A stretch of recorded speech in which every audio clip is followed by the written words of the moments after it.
The link arrived at 2:17 in the morning.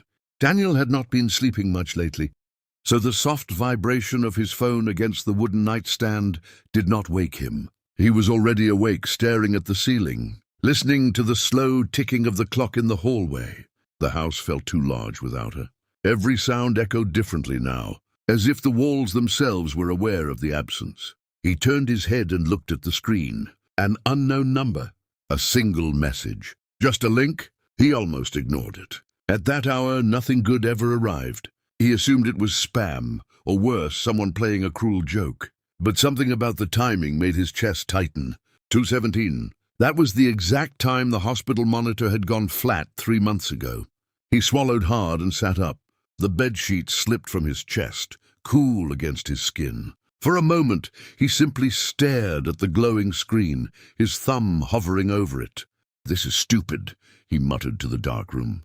"But loneliness makes you reckless, and grief makes you curious about miracles." He tapped the link.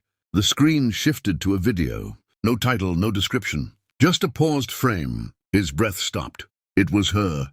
Clara stood in what looked like their kitchen. Her hair was pulled back the way she used to tie it when she cooked. The morning light spilled through the window behind her, soft and golden. She wore the blue sweater he had bought her on their anniversary 2 years ago. The same one she had been wearing the last time they had breakfast together. His hands began to shake. "No," he whispered. "No, this isn't real." He pressed play. The video flickered and she moved. She smiled at the camera. That same crooked smile that had once convinced him that life could be gentle.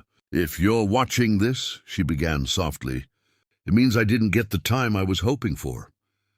Daniel's lungs forgot how to work. "I'm guessing it's late," she continued. "It's probably 2:17 in the morning. You always wake up at that time when something is bothering you." He let out a broken laugh that sounded more like a sob. "How?" Her eyes in the video were bright, but there was a sadness behind them, a knowing. "I asked Mom to send this to you if things went the way the doctor said they might." The room seemed to tilt. He reached for the edge of the bed to steady himself. "So if you're seeing this, I need you to listen. Really listen. And don't you dare turn it off." He wiped his face roughly with the back of his hand, as if he could erase the reality of her image. "I know you," she said. "You're probably blaming yourself. You're probably replaying every appointment, every decision, wondering if you could have done more."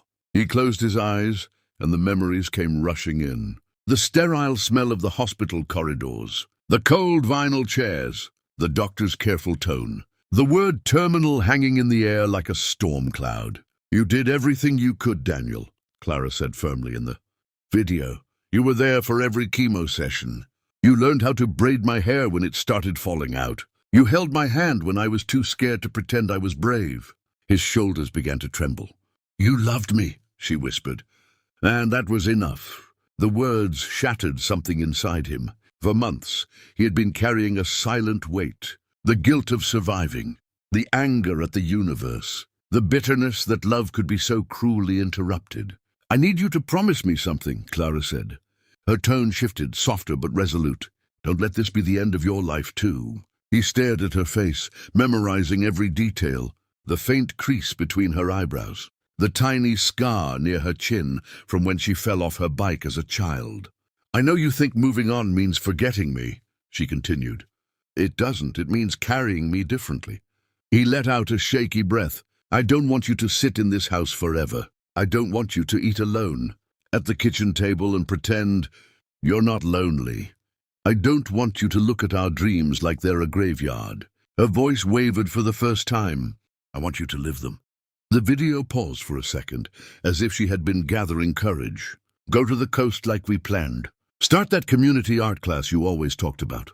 Let people in, even if it scares you, especially if it scares you." Daniel felt a strange mixture of agony and warmth spreading through his chest.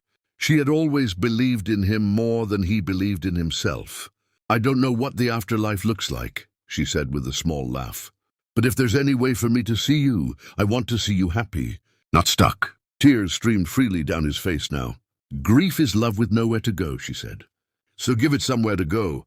Pour it into something beautiful." The video ended with her leaning toward the camera. "And Daniel," she added softly. If you ever fall in love again, don't you dare feel guilty about it. I'll be the one cheering the loudest. The screen went black. The silence that followed was unbearable. He sat there for a long time, the phone still in his hand, his reflection faintly visible on the dark screen. His eyes were red, his face hollowed by months of sorrow. For the first time since the funeral, he allowed himself to sob without restraint. Not the quiet, controlled tears he shed in the shower, not the polite sadness he showed when friends checked in. This was raw, animal, a release of everything he had been holding in. When the storm of emotion finally subsided, he felt different. Not lighter exactly, but clearer. The clock read 3:06 a.m. He stood up slowly and walked to the kitchen. The same kitchen from the video. He touched the counter where she had once stood, laughing as flour dusted her cheeks.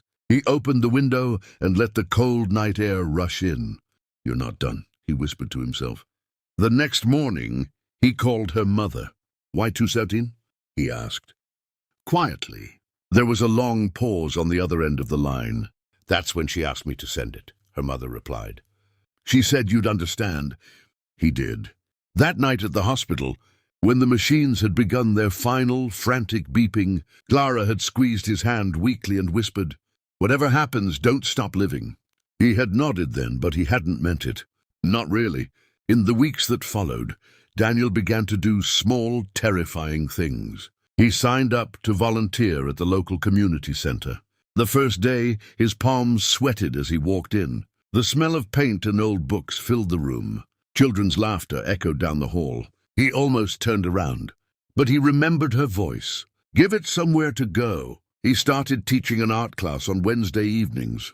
At first, his hands felt stiff, uncertain. He had not painted in years. But as he guided a shy teenager through mixing colors, something inside him shifted. The grief did not disappear, but it softened around the edges. One afternoon, a woman named Elise joined the class. She had kind eyes and a habit of tucking her hair behind her ear when she was nervous. They spoke only about brushes and canvases at first. Nothing more. But weeks turned into months. One evening, as they cleaned up spilled paint together, she looked at him and said, "You have a sadness about you, but it's gentle." He felt his heart pound. "I lost someone," he admitted. She nodded. "I figured." He expected pity. Instead, she offered understanding. They started getting coffee after class, then dinners, then long walks along the river, where he found himself talking about Clara without choking on her name. The first time he laughed without guilt, it startled him. One night, months later, he woke at 2:17 again. But this time, it wasn't from pain. It was from a dream. Clara stood on the shoreline of the coast they had once planned to visit. She was smiling, wind in her hair, sunlight all around her. "You did it," she seemed to say without speaking. He woke with tears on his pillow, but they were different tears, softer. The following summer, Daniel finally went to the coast. Elise came with him. As they stood barefoot in the sand, waves crashing around their ankles, he felt both women in his heart. One a memory that shaped him, the other a possibility unfolding before him. He closed his eyes and whispered into the wind, "Thank you." Grief had once felt like a prison, now it felt like a bridge. The link that arrived at 2:17 had not brought Clara back to life. It had done something harder.